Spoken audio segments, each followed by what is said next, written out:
There's a very big movement at the moment around understanding the deconstruction of jobs and work. And what that basically means is breaking down jobs into smaller, more tangible activities and tasks and trying to understand which of these can actually be automated or be replaced by AI. So I think we have to talk about that component as well, because otherwise we have this general saying of all jobs will disappear. I think work and jobs are going to look different, but they will still definitely be there. Hello everyone and welcome to HR Hot Topics, which is the show in which we talk about some of the events that are happening in the world of work. And today we'll be talking about the impact of automation and ChatGPT. Specifically, what are the 11 jobs that are most likely to be automated in the near future. But that's not all, because we'll also be talking about some of the jobs that will be very unlikely to be automated through AI and some of the criteria that you can test your own job with to see what the susceptibility for automation is. So, are you ready?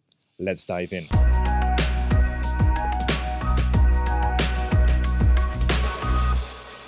My name is Erik van Vulpen, with me is Dieter Veldsman, and here are the 11 jobs that will be most likely to be automated in the near future. But before we get started, don't forget to like this video, subscribe to this channel, and hit the notification bell. So Dieter, tell me, what is the first job that you think is most susceptible to automation? Erik, the first job I think is if you are working in trading and market analysis. I think that type of work can very easily be automated with intelligent technologies, pulling together a lot of factual information and providing those types of insights. My next job is administrative assistant. I think when it comes to these more administrative roles that involve a lot of data entry and simple data processing, these natural language models that we're seeing in AIs like ChatGPT really are able to answer a lot of the questions that you would otherwise ask someone to do for you. So that is my role, administrative assistants. My next job, Erik, is I think procurement jobs. I think especially the process of procurement in terms of comparing different quotes, drawing up criteria. I think AI can play a very key role in terms of providing that information in a tangible way to drive business decision making. So I think in that particular space, there's some great opportunities. Another role that I think is very susceptible to automation is customer service reps. Take, for example, the ticket taker that you have sitting in a metro station that is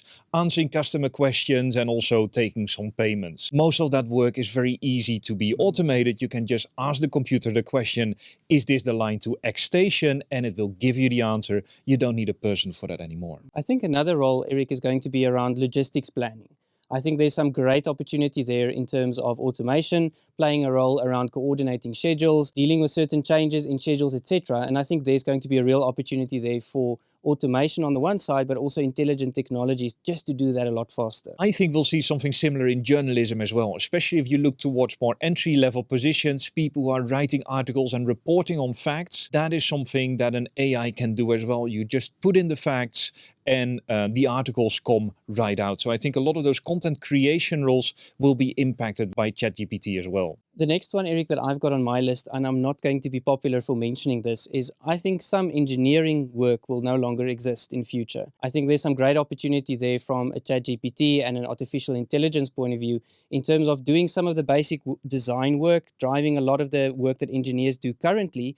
I think not for all disciplines, but I think there's some real opportunity, especially around some scarce skills in engineering that we actually do need for future. While we're talking about more complex jobs, I think also jobs like auditors will be impacted because auditors are trying to get a health check in the organization, seeing if all documents are compliant with certain regulations. And now we have very powerful artificial intelligences that can scan in milliseconds through thousands and thousands of documents and check their quality, check whether they stick to the compliance rules, yes or no. So I think that is also a job where we see a lot of impact from automation. Another role, Erik, that I think is going to change significantly through AI in future is actuaries. And I think there's going to be quite a lot of changes there in terms of how we think about risk models, how those calculations work, and also about how we monitor those things over time. So I think there's going to be significant change in that particular role. My last role is payroll administrators. When it comes to paying and doing accounting, there's a lot of data entry there as well. We're already seeing some amazing interactions between a chat bot and the different software tools that organizations are using. These relatively simple queries can just be done by a chatbot,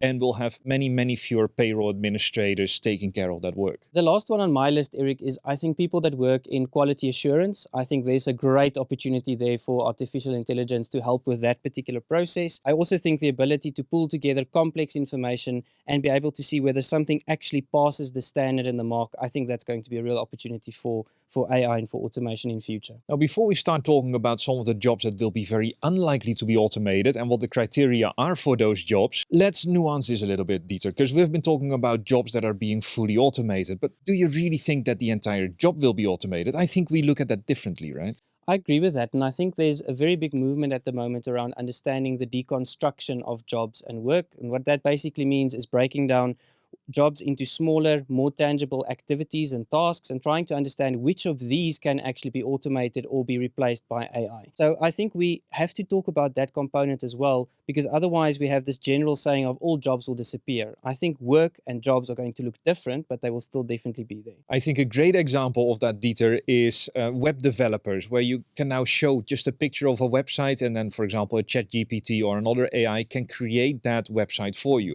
Of course, it's still not fit for purpose and there's still a lot of work that you need to do, but that initial design may be very different from how you design a web page, a couple of years ago. And that's a good example, I think, of how tasks are changing, and it's not that that job is being automated, it is that those tasks radically are changing. Eric, I think quite an interesting observation in our list is that we talk a lot about entry-level roles or roles that have typical processing type of responsibilities. Now, the question I have really with regards to, just because we can automate and replace it with AI doesn't necessarily mean we should. And something that I worry about for the future is, where are people going to learn some of these skills? Use the example of journalism that you spoke about. I still need to learn some of those basics before I can become an investigative journalist, a lot more senior role, a lot more complex, not necessarily something that can be automated. So my question is, how are we going to build these feeder pools for people to learn those skills on the job? I think that speaks to an interesting question, Dieter. And also for some of the jobs, I was talking about authors or journalists that may be replaced. I think there's other roles that will start to emerge. For example, being a proofreader and really understanding the context of the audience that the audience is operating in becomes increasingly important, because a machine may just give you the SEC text, but it's really about how do you write that text and that language for a specific audience. So you may have less journalists, but I think you'll have more proofreaders that will take that input from the AI and really tailor it towards the specific audience that your website is serving. So these are the jobs that are likely to be automated. So how about the criteria for jobs that are unlikely to be automated, Dieter? I think we're going to have to think very differently about what work gets done by a human and what work gets done by a machine and what that's actually going to look like. For me, there's going to be 3 C's that's going to be important in all roles of the future. The first one is context. I think roles that require contextual interpretation. Creativity, I think especially where people need to come up with new ideas and connect previously unrelated concepts. And then critical thinking. How do I make sense of what's happening and the complexity around it?